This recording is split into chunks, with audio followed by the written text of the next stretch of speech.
तिथि व करण ये काल के विभाग है, नक्षत्र स्थल विभाग है, योग गति संयोग मापक है। तो जब हम कल तक तिथि, वार और नक्षत्र ये पंचांग के 5 अंग हमने देखे हैं, तब अगर हमें कीवर्ड्स मिलते हैं या आगे हमें की पॉइंट्स मिलते हैं, तो हमें कौन से 3 की पॉइंट्स मिलते हैं? वो 3 की पॉइंट्स ये है कि तिथि व करण ये काल के विभाग है, नक्षत्र ये स्थल विभाग है, योग ये गति संयोग मापक है। Then how we will get these 3 points? When we are learning about the tithi, which Maniniya Pandey sir has been explained to us, that तिथि ये काल मापन का आसान व नैसर्गिक साधन है। आकाशस्थ स्थित चंद्र की कला, स्थान और तारे, इन सब का सानिध्य समझ के आज कौन सा दिन है ये हम समझ सकते हैं। चंद्र और सूर्य ये कालदर्शक हैं और चंद्र सूर्य की वजह से ही हम कालमापन व काल स्वरूप जान सकते हैं। जब चंद्र सूर्य एकत्रित होते हैं, माने जब सूर्य के तेज के सामने चंद्र का तेज ना दिखे, तो उसे हम अमावस्या कहते हैं। I am not going the definition theoretical or calculated definition about the amavasya or geometrical definition about the amavasya. I am giving the simple definition about the amavasya because we have to find out this. We found these 3 words. For that, I am giving the basic definition of amavasya. So, what is that definition? जब चंद्र सूर्य एकत्रित आते हैं, मतलब जब सूर्य के तेज के सामने चंद्र का तेज ना दिखे, उसे हम अमावस्या कहते हैं। और फिर से सूर्य के तेज के सामने चंद्र पूर्णतः दिखने के लिए अप्रोक्सीमेटली 30 सूर्योदय का काल लगता है। अब जब चंद्र व सूर्य से 12 अंश अंतर होता है, तब अनुक्रमे प्रतिपदा, द्वितीया, तृतीया, चतुर्थी इत्यादि तिथियां होती है। तिथि ये अत्यंत महत्वपूर्ण भाग है। जब हम इस तिथि के 2 भाग करते हैं, तब हमें करण प्राप्त होते हैं। तो तिथि व करण ये काल विभाग हुए। जैसे एक काल हमें दिया गया है कि 8 दिन का ये काल है, बट 8 दिन के काल में जब तक हम विभाग नहीं करेंगे कि ये प्रथमा है, ये द्वितीया है, ये तृतीया है, ये चतुर्थी, ये पंचमी है, तब तक हमें उस काल के विभाग नहीं समझेंगे। सो तिथियों के होने से हमें काल के विभाग मिलते हैं और इसी तिथि के जब हम 2 भाग करते हैं, तब हमें करण के प्राप्त होती है। इसीलिए तिथि व करण ये काल विभाग है। Then we will get the key point, that is the nakshatra is the sthala vibhag. So how nakshatra is a sthala vibhag? This is an important point. Yesterday only Ashish sir taught us about the nakshatra. What is the nakshatra? Naksharati iti nakshatra. जो नक्षत्र, हम नक्षत्र में नहीं जाएंगे। So नक्षत्र ये स्थल विभाग है। So we have seen about the nakshatra yesterday only. तो नक्षत्र ये स्थल विभाग कैसे हुआ? जब हम तिथि के बारे में सोचते हैं, तब हमें सूर्य और चंद्र इसका अंतर से काल विभाग और 12 अंश ये काल हमें पता चलता है। तो तिथि में सूर्य और चंद्र दोनों का महत्व है। But when we talk about the nakshatra sthal विभाग, तो नक्षत्र में चंद्र इंपॉर्टेंट है, बिकॉज चंद्रमा का भ्रमण दो तरह से होता है, एक नाक्षत्रिक भ्रमण और एक तिथि भ्रमण। और चंद्रमा का नाक्षत्रिक भ्रमण से ही हमें राशि का ज्ञान प्राप्त होता है। मतलब yesterday only we have heard that Ashish sir was telling us कि अगर हमें नागपुर से रामटेक जाना है, तो we know our destination where we have to go, but we have to find out the transportation. That still we know that how we'll go, that is up to you. तो फिर नक्षत्र से when move from the moon moment we will get the Rashi and the nakshatra. And what is a nakshatra? बहुत तारे उसमें होते हैं और वो एक स्थल होता है। So as a moon will move according to nakshatra, we will get the Rashi. So नक्षत्र ये स्थल विभाग है। This is what hence proved. और योग गति संयोग मापक है। So how योग is a गति संयोग मापक? So योग अभी हम सविस्तर से चर्चा करेंगे, बट why योग is a गति संयोग मापक? काल ये गतिशील तत्व होने के कारण चंद्र और सूर्य, इनके दैनंदिन गति का अंतर अंतर काल पर निर्धारित होता है। रोज सूर्य 1 अंश भ्रमण करता है तो चंद्र 13 अंश भ्रमण करता है। कुल मिलाकर अंतर 13 अंश 20 कला होता है। इस तरह से सूर्य व चंद्र का भ्रमण निर्धारित काल गति में होता है। तो ये जो काल की गति है उससे एक योग हमें मिलता है। तो ये योग ये गति संयोग मापक होता है। मतलब when we are learning about the Panchanga, when we are learning about the Tithi, Var, Nakshatra, Yoga, Karan, so what we got the 3 important points of the Tithi, Karan, Nakshatra and the Yoga.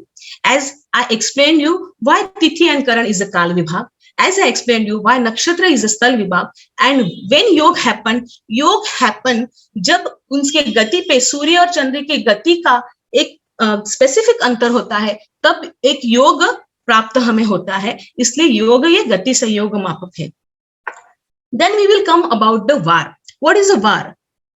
वार में देखा जाए तो नैसर्गिक काल गणना से ज्यादा हम व्यवहारिक तौर पे वार का उपयोग ज्यादा करते हैं। So war in regular basis, in a व्यवहारिक basis, war is equally important. So this is what we got the key points till yesterday what we have seen. Now we will proceed to the yoga. So what is a yoga? As I explain you right now, what 3 points we got about the sthala, yoga, sayyap and all. So what is a yoga? सूर्य की दैनंदिन मध्यम गति भोग काल 59 कला 8 विकला होता है। चंद्र की मध्यम गति भोग काल 790 कला 35 विकला होता है। जब सूर्य और चंद्र का भोग काल का अंतर 800 कला माने 13 अंश 20 कला होता है, तब एक योग बनता है। सो अगर हम बेसिक डेफिनेशन योग की देखा जाए तो सूर्य व चंद्र की विशेष दूरियों की स्थितियों को योग कहते हैं। इस तरह हम योग की संज्ञा या योग कह सकते हैं। जैसे सूर्य की दैनंदिन मध्यम गति, चंद्र की दैनंदिन मध्यम गति और सूर्य चंद्र का भोग काल जब 800 कला माने 13 अंश 20 कला जब होता है, तब एक योग बनता है। मतलब सूर्य व चंद्र की विशेष दूरियों की स्थितियों को योग कहते हैं। अभी ये कितने प्रकार के योग हैं? तो वी हैव 27 योग। विष्कुंभ प्रीतिर आयुष्मान सौभाग्य शोभनस्तथा अतिगंडः सुकर्मा च धृतिः शूलस्तथैव च गंडो वृद्धिरधेवे चैव व्याघातो हर्षणस्तथा वज्र सिद्धि व्यतिपातो वरीयाण परिघः शिवः सिद्धः साध्यः शुभः शुक्लो ब्रह्मेन्द्रो वैद्युति क्रमात् 27 अगस्तो कुर्य नामक संदक फलम। मतलब विष्कुंभ प्रीति आयुष्मान सौभाग्य शोभन अतिगंड सुकर्मा धृति शूलः गंडो वृद्धि ध्रुव व्याघात हर्षण वज्र सिद्धि व्यतिपात वरीयाण परिघ शिव वरीयाण परिघ शिव सिद्ध साध्य शुभ शुक्लो ब्रह्मेन्द्रो ब्रह्म इंद्र वैद्युति 27 ऐसे 27 योग हमें प्राप्त होते हैं। उसको विष्कुंभ योग आदि कहते हैं। This is a 27 योग, whatever I explain you right now, विष्कुंभ प्रीति आयुष्मान सौभाग्य शोभन इत्यादि वैद्युति तक। अब योगों के स्वामी क्या है? योगों के स्वामी है विष्कुंभ यम। So when we are learning about the yoga, so there is a one specific underline and the bold sentence we have to always remember. What is that sentence about the yoga? That sentence is yoga अपने नाम के अनुसार फल देते हैं। Whenever we learn about the yoga, so this sentence you have just remember, you just underline and bold it. What is that sentence? The sentence is योग अपने नाम के अनुसार फल देते हैं। नाम के अनुसार फल देते हैं मतलब क्या? Some name are find us very sweet. Some name we find us very disturbing. Like that, when you are talking about the योग के जो नाम आते हैं, that name itself indicates how it will. So हमारे ग्रंथों में ये स्टेटमेंट लिखा है कि योग अपने नाम के अनुसार फल देते हैं. So like that also, when we are see the yoga and their Swami, when you see the Vishkumbha yoga, Swami is a Yama. So normal person only calculate it. If the yoga is a Vishkumbha and the Swami is a Yama, then there is some problem. Means ये yoga अशुभ होता है. If you pronounce or if you hear about the yoga Preeti and the Swami is a Vishnu, so normal person get recollect, think it that the yoga Preeti is pronounced very sweet and Swami is a Vishnu. So I am giving you the simple definition how you understand about the yoga. So according to that, this is a yoga and this is a Swami. Like Vishnu Yama, Preeti Vishnu and Indra Pitar and Vedruti Dati. अभी इस योग में 9 योग जो होते हैं वो अशुभ होते हैं. उसको वर्जनीय योग और अशुभ योगों में के ताज्यकाल कहते हैं. जैसे हमने योग समझा, योग की डेफिनेशन जानी, उसके बाद में विष्णुदादी 27 योग हमने देखे, उसके बाद में योगों के स्वामी हमने देखे और योगों के योग जानते हुए the bold and underline statement ये भी हमने देखा. योग अपने नाम के अनुसार फल देता है और उसका एक्सप्लेनेशन शॉर्ट और सिंपल वे में हमने देखा. तो उसमें कौन से 9 योग है जो अशुभ समझे जाते हैं? वो 9 योग है विष्कुंभ, अतिगंड, शूल, गंड, व्याघात, वज्र, व्यतिपात, परिध, वैघृति.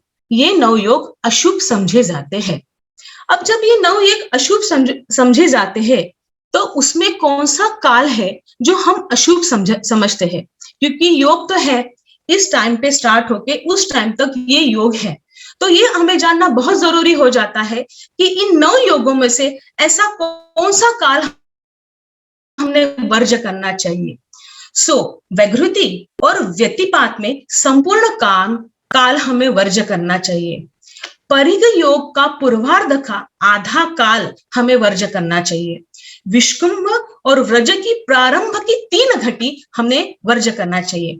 व्याघात की प्रारंभ की 9 घटी, शूल की प्रारंभ की 5 घटी, गंड और अतिगंड की प्रारंभ की 6 घटी, ये सभी शुभ कार्यों में त्याज्य है. So question is arise, why should we know this thing? Because when we are learning the Panchanga, when we want to use the Bharati Kalaganana in our daily basis, so you should know what is a yoga. And when you know what is a yoga, then you should apply this logic to daily basis. So when you know the yoga, when you know the Vishkungaji 27 yoga, and when you know that from that 27 yoga, this 9 yoga is not good for the Shubha Karya, it is Ashubh for the Shubha Karya, then it is a mandatory, you should know कि उस 9 योग में से कौन सा काल ये वर्ज्य करना चाहिए और कौन सा काल हमें लेना चाहिए. तो वर्जनीय योग में हमने क्या देखा? तो वैघृति और व्यतिपात का संपूर्ण काल हमें वर्ज्य करना है. परिध योगों का पूर्वार्ध का आधा काल हमें वर्ज्य करना है. विष्कुंभ और वज्र की प्रारंभ की 3 घटी, व्याघात की प्रारंभ की 9 घटी, शूल की प्रारंभ की 5 घटी, गंड और अतिगंड की प्रारंभ की 6 घटी, ये सभी शुभ कार्यों में त्याज्य है. Now we will come to the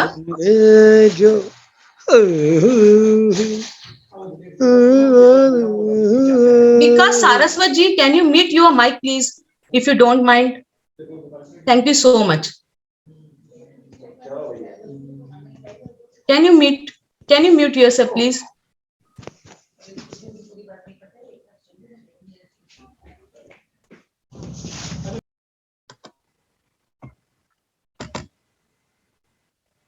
Okay, now we will come to the point that we have seen the Vishkumbhadi Yoga, then we will let's see the Anandadi Yoga. So as we see the Vishkumbhadi 27 Yoga, so there is a 20 Yoga, Anandadi Yoga is there, that count is a 28 count. As we have seen about the Vishkumbhadi Yoga, that is 27, and we have seen the Varja Kal, कौन से काल हमें उसमें verge करना चाहिए, उसी तरह से आनंदादि योग हमें अभी देखने हैं. तो आनंदादि योग कितने हैं? ये 28 आनंदादि योग है. और as if you seen to this chart, योग आनंद, रविवार अश्विनी, सोमवार मृग, मंगलवार आश्लेषा, बुधवार हस्त, गुरुवार अनुराधा, शुक्रवार उत्तरा आषाढ़ा, शनिवार शततारका, फल है अर्थ सिद्धि। मतलब योग जब आनंद होता है, फॉलोज विद दिस नक्षत्र एंड फॉलोज विद दिस वार, तो फल हमें क्या प्राप्त होती है? अर्थ सिद्धि। वाइस वर्षा, अगर शनिवार शुक्रवार या रविवार से शनिवार तक अगर ये नक्षत्र आता है और आनंद योग आता है तो हमें फल मिलता है अर्थ सिद्धि। इसी तरह से ये 28 योगों के फल हमें मिलते हैं, जैसे 13वां मानस, पद्म, लुंब, उत्पात, मृत्यु, काण, सिद्धि, शुभ, अमृत, मुसलह, अनंतक, राक्षस, चर, सुस्थिर, वर्धमान। सेम 28वां अगर हम योग देखते हैं, आनंद आदि योग, द योग इज वर्धमान। अगर रविवार को रेवती नक्षत्र, सोमवार को रोहिणी नक्षत्र, मंगलवार को पुष्य नक्षत्र, बुधवार को उत्तरा फाल्गुनी, विशाखा, पूर्वा भाद्रपद और शनिवार को धनिष्ठा, तो उसका फल प्राप्ति क्या मिलता है हमें? उसका फल प्राप्ति है सुमंगल। इस तरह से हमने योग की परिभाषा समझी, योग का कैलकुलेशन समझा है, और विष्कुमदादी योग कौन से 27 होती है वो समझे हैं, और कौन से कार्य हम किस तरह से कर सकते हैं, कौन से कार्य कौन से इसमें परफॉर्म कर सकते हैं, उसका काल भी हमने देखा है। Then we will come to the Karan. What is a करण? चंद्र के 12 अंश अंतर को एक तिथि कहते हैं। तिथ्यर्ध करणम, अर्थात चंद्र के 6 अंश अंतर से एक करण होता है। एक तिथि में 2 करण होते हैं, एक पूर्वार्ध में तथा एक उत्तरार्ध में होता है। कुल 11 करण होते हैं। 2 प्रकार के करण मतलब चर करण और स्थिर करण होते हैं। हमने इसके पहले ही करण के बारे में फर्स्ट स्लाइड में definition I have explain to you कि चंद्र से तिथि फॉर्म होती है और तिथि के आधे भाग को करण ऐसे संबोधित किया जाता है। तो अर्थात चंद्र के 6 अंश के अंतर से एक करण होता है, और उसके 2 प्रकार, ऐसे 11 करण होते हैं, और उसके 2 प्रकार होते हैं, एक स्थिर करण और एक चर करण। अब स्थिर करण और चर करण कौन से होते हैं? बव, बालव, कौलव, तैतिल, गर, वाणिज, विष्टि, ये चर करण है। स्थिर करण कौन से है? शकुनी, चतुष्पद, नाग, किस्कुंद, ये चर करण है। Then we will come to the swami कौन से है, करण के स्वामी कौन से है? बव का इंद्र, बालव का ब्रह्मा, कौलव का मित्र, तैतिल का सूर्य, गर का भूमि, वाणिज लक्ष्मी, और इसी प्रकार किस्कुंद का वायु, ये स्वामी है, ये करण के स्वामी है। अब जब हम दो करण जान गए हैं, one is a part is a स्थिर करण, सेकंड इज अ चर करण, तो हमें ये करण का काल भी जानना चाहिए, क्योंकि जैसे हमने योगों के बारे में पढ़ा, योग कैसे फॉर्म होता है, योग का कौन सा काल हमें लेना चाहिए, कौन सा काल हमें लेना नहीं चाहिए, उसी तरह करण के मामले में कि स्थिर करण कौन से पूर्वार्ध में और उत्तरार्ध में स्थिर करण होते हैं। जैसे कृष्ण पक्ष की चतुर्दशी के उत्तरार्ध में शकुनी, अमावस्या के पूर्वार्ध में चतुष्पद, अमावस्या के उत्तरार्ध में नाग, और शुक्ल पक्ष की प्रतिपदा के पूर्वार्ध में किस्कुंद करण होते हैं। ये हो गया स्थिर करणों का काल। अभी चर करणों का काल कौन सा होता है? तो शुक्ल प्रतिपद के उत्तरार्ध से प्रारंभ होके संपूर्ण मास में 8 बार चर करण होते हैं। चर करण में विष्टिकरण अशुभ होता है। चर करण में विष्टिकरण अशुभ होता है। Again, while we are learning about the Karan, you can bold and underline this statement. चर करण में विष्टिकरण अशुभ होता है, because in regular basis we will use this विष्टिकरण and we will always use to talk about the विष्टिकरण. How it is? Because पंचांग में भद्रा प्रवृत्ति व भद्रा निवृत्ति ऐसे करके विष्टिकरण को संबोधित किया जाता है, और विष्टिकरण को ही भद्रा कहते हैं, और भद्रा मतलब विष्टि सब शुभ कार्य में वर्ज है। तो हम भद्रा बहुत बार सुनते हैं। जब भी हम भद्रा सुनते हैं तो फॉर एग्जाम्पल अगर रक्षाबंधन हो तो हम हर बार सोचते हैं कि गुरुजी राखी कब बांधे, क्योंकि भद्रा यहाँ पे खत्म हो रही है, भद्रा यहाँ तक है। या कोई भी शुभ कार्य हम करना चाहते हैं तो हम ये देखते हैं कि भद्रा कहाँ तक है। या जब भी हम पंचांग देखते हैं तब हम देखते हैं कि भद्रा कहाँ शुरू हो रही है और कौन से वक्त पे खत्म हो रही है। तो what is that Bhadra? So again, when we learning about the Panchang, when we learning about the yoga, when we learning about the Karan, so you should know the exactly bold and the underlined point about the yoga and the Karan. So what is this Bhadra? और ये भद्रा काल क्या होता है और भद्रा काल कौन सा काल ये शुभ कार्य के लिए वर्ज होता है? क्योंकि we always hear and there कि यहाँ से यहाँ तक भद्रा है, तो हम ये भद्रा खत्म होने के बाद ये शुभ कार्य का आरंभ करते हैं। तो ये भद्रा यानी क्या है और पंचांग में इसको क्या कहते हैं? तो पंचांग में इसको कहते हैं भद्रा प्रवृत्ति वो भद्रा निवृत्ति, ऐसे करके इसको संबोधित किया जाता है। अब जब हम भद्रा जानते हैं तो भद्रा के नाम और किस नाम से भद्रा जाने जाती है? तो कराली, नंदिनी, रौद्री, ध्रुमुखी, मिश्री, वैष्णवी और हंसी, इस नाम से भद्रा जानी जाती है। ये भी भद्रा के नाम है। तो भद्रा मुख और भद्रा पुच्छ क्या है? So when we are talking about the Bhadra, तो भद्रा में कुछ काल जब संपूर्ण भद्रा होती है तो भद्रा में का कुछ काल ये अशुभ होता है और कुछ काल जिसे हम भद्रा पुच्छ कहते हैं वो शुभ कार्य के लिए हम कुछ हद तक ले सकते हैं, उसको हम बोलते हैं भद्रा मुख और भद्रा पुच्छ। तो भद्रा पुच्छ उत्तरार्ध की 3 घटिया माने 1 घंटा 12 मिनट, ये काल कुछ प्रसंगों में कुछ हद तक शुभ माना जाता है। और भद्रा मुख की पूर्वार्ध की 5 घटिया माने 2 घंटे, ये शुभ कार्य में त्याज्य मानी जाती है।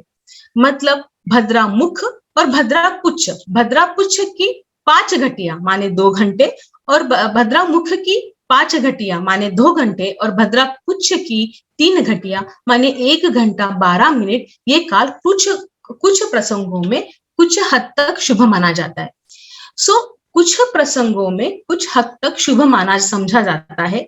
Here is some contradictory statement, like some acharya consider some bhadra period is a good for some occasions, and some acharya said this bhadra period is not good for some occasion. But we will not go to that contradictory statement. We will follow and we will stick with this the grantha whatever we have seen here, that भद्रा पुच्छ के उत्तरार्ध की 3 घटिका माने 1 घंटा 12 minute, ये काल कुछ प्रसंगों में कुछ हद तक शुभ माना जाता है। जब हम भद्रा पुच्छ और भद्रा मुख और भद्रा पुच्छ देखते हैं तो उसका काल जानना भी हमें बहुत जरूरी है। तो भद्रा मुख व भद्रा पुच्छ घटिका क्या होती है? We know about the शुक्ल पक्ष and the कृष्ण पक्ष. We have seen about it कि शुक्ल पक्ष और कृष्ण पक्ष, and here everyone knows what is the शुक्ल पक्ष and the कृष्ण पक्ष. So when we are talking about the भद्रा मुख and the भद्रा पुच्छ घटिका, तो हमें कौन से काल में क्या करना चाहिए और क्या त्याग करना चाहिए? सो तिथि शुक्ल पक्ष में अगर चतुर्थी होती है और उसका भाग उत्तरार्ध होता है, पाद पहला होता है और भद्रा घटिका 2 घंटे, मतलब पहली 5 घटिका और भद्रा पुच्छ में घटिका आखिरी 3 मतलब 1 घंटा 12 मिनट हमें नहीं लेनी है।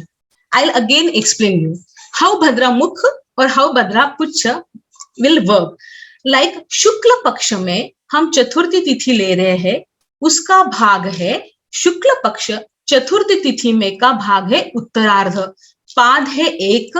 हम जैसे विष्टि को 4 भाग में डिवाइड करते हैं तो 1 को पाद कहते हैं। 4 भागों में से फर्स्ट पाद, सेकंड पाद, थर्ड और फोर्थ पाद, ऐसे। तो शुक्ल पक्षी की चतुर्थी में उसके उत्तरार्ध में पहले पाद में पहली 5 घटिका भद्रा मुख होती है, मतलब पहले 2 घंटे भद्रा मुख होता है। चौथे पाद में आखिरी 3 घटिका मतलब 1 घंटा 12 मिनट भद्रा पुच्छ होता है। तो जैसे हमने कहा है भद्रा मुख का शुभ कार्य में त्याग करना चाहिए और भद्रा पुच्छ का ग्रहण करना श्रेष्ठ होता है।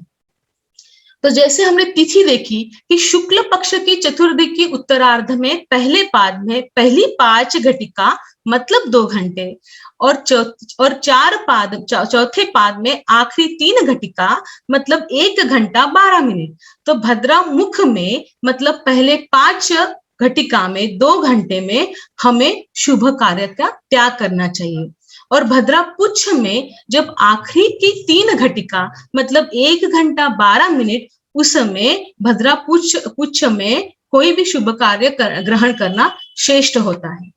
इसी तरह कृष्ण पक्ष की अगर तृतीय हम लेते हैं तो कृष्ण या सप्तमी हम लेते हैं, कृष्ण पक्ष की सप्तमी के पूर्वार्ध में तीसरे पाद में पहली 5 घटिका मतलब पहले 2 घंटे भद्रा मुख है, तो उस 2 घंटे में हमें कोई भी कार्य नहीं करना चाहिए, और आखिरी 3 घंटे मतलब 1 घंटा 12 मिनट भद्रा पुच्छ होती है, उस घंटे में कोई भी कार्य का हमें ग्रहण करना चाहिए।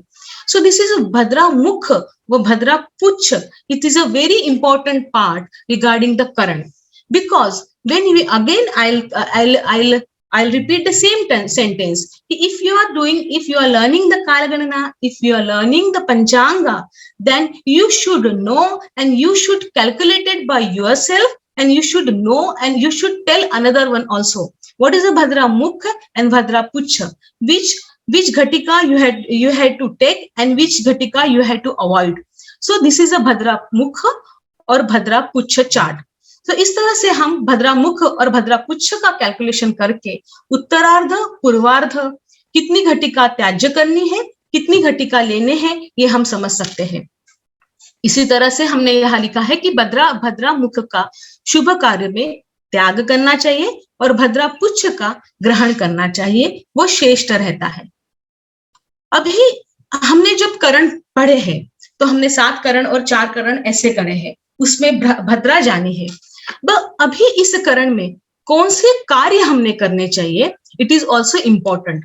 अगर गर करण होता है तो हमें खेती, बीज और घर ऐसे कार्य करने चाहिए।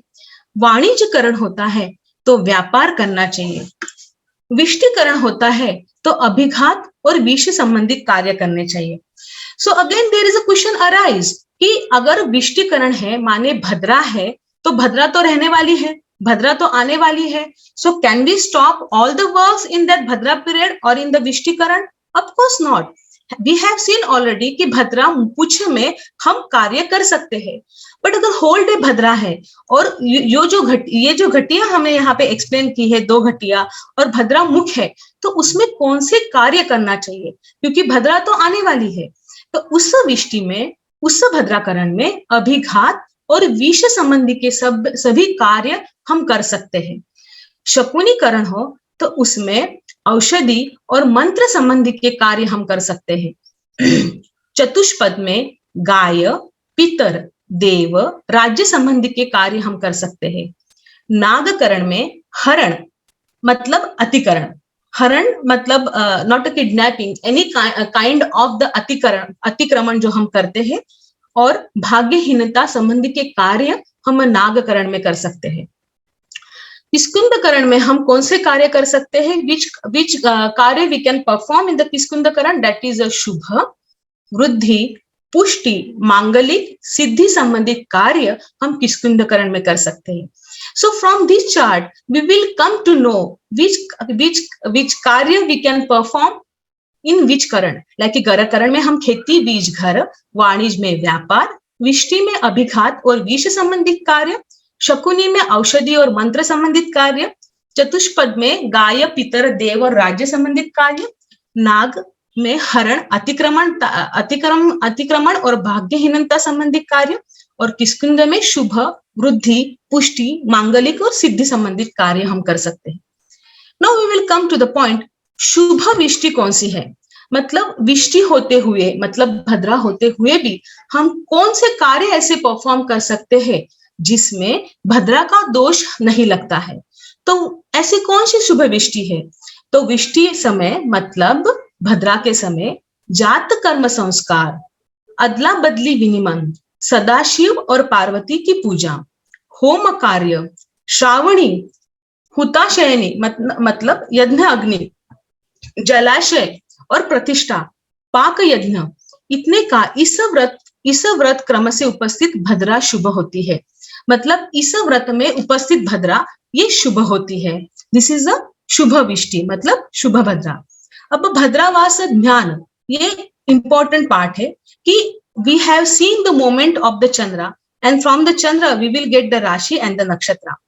तो भद्रा का वास कौन से राशि में होता है और उसका वास, भद्रावास कौन से लोक में होता है, ये जानना बहुत जरूरी है। इससे हमें कौन से फल की प्राप्ति होती है, दिस इज ऑल्सो इंपॉर्टेंट। जैसे भद्रावास मीन, मेष, सिंह और वृश्चिक का चंद्रमा हो तो भद्रावास स्वर्ग लोक में होता है। कन्या, तुला, धनु और मकर का चंद्रमा हो तो भद्रावास पाताल लोक में होता है। कर्क, कुंभ, वृषभ और मिथुन का चंद्रमा हो तो भद्रा मृत्यु लोक में भद्रा का वास होता है। तो स्वर्ग में भद्रावास हो, अगर मीन, मेष, सिंह और वृश्चिक में भद्रावास हो और स्वर्ग में लोक में भद्रा हो तो उसकी शुभ प्राप्ति होती है। कन्या, तूल, धनु और मकर में चंद्रमा हो और भद्रावास पाताल लोक में हो तो धन प्राप्ति होती है। कर्क, कुंभ, वृषभ और मिथुन इस राशि में चंद्रमा हो तो भद्रा मृत्यु लोक का वास होता है, उसमें नाश की प्राप्ति होती है। यानी अगर we have seen all the point about the yoga and Karan, and we have underlined underlined some points, and we have remembered that point, that will be very helpful for us. So अभी तक हमने पंचांग के 5 अंग देखे, तिथि, वार, नक्षत्र, योग और करण। तो अभी जब हमने पंचांग के 5 अंग देख लिए हैं, तो इसका हम कैसे यूज करेंगे, और मुहूर्त शास्त्र में दिस पंचांग के 5 अंग इज अ वेरी इंपॉर्टेंट। तो अगर हमें उदाहरणार्थ देखना हो तो जैसे यहाँ पे विवाह मुहूर्त का एक उदाहरण लिया है। Pandya sir explain us about the tithi, Ambalika ma'am explain us about the vaar, Ashish sir explain us about the nakshatra, and today we have seen about the yog and the karan. So yog and the karan.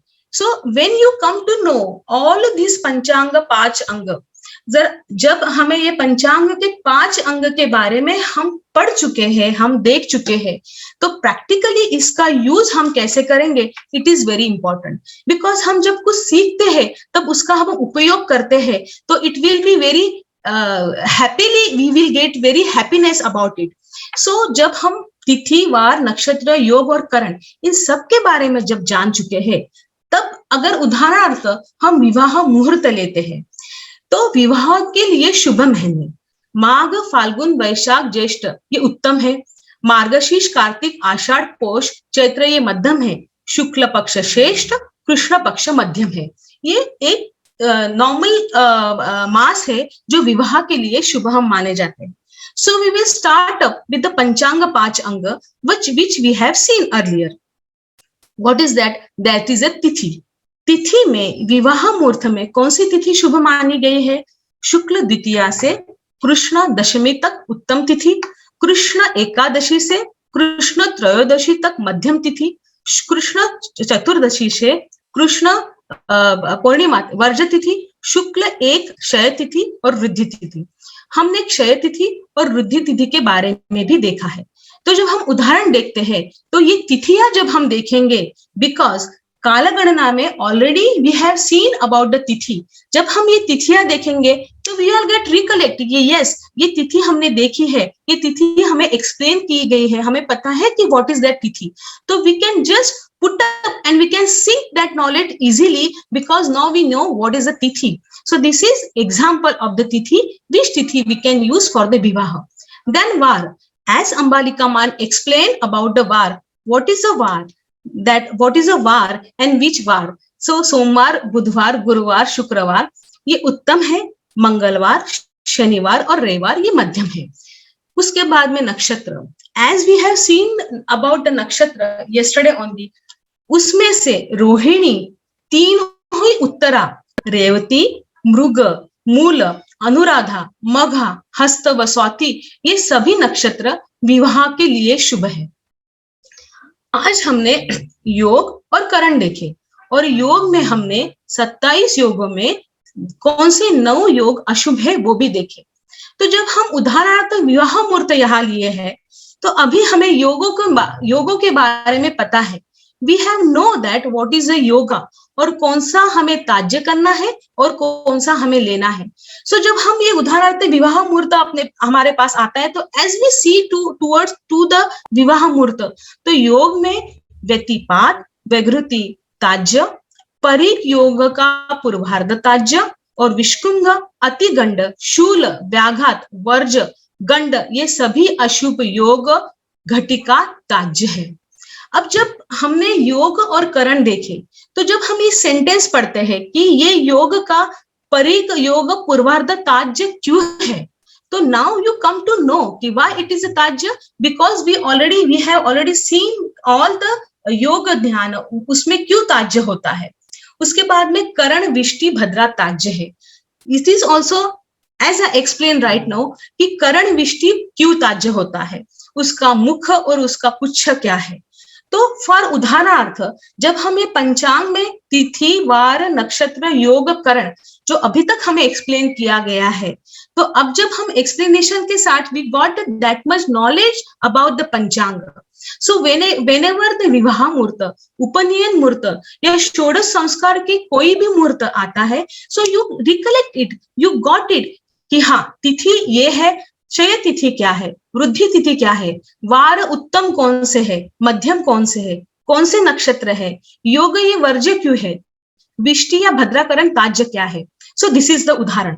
So today we have seen what is the keywords about the tithi, nakshatra and the yoga. We have seen the yoga, we have seen the karan, Tira karan and Chara karan. We have seen the bhadra, how bhadra will be used, how bhadra will be taja, and which part of the bhadra will be useful for the occasion or a shubha, for a shubha performance karya.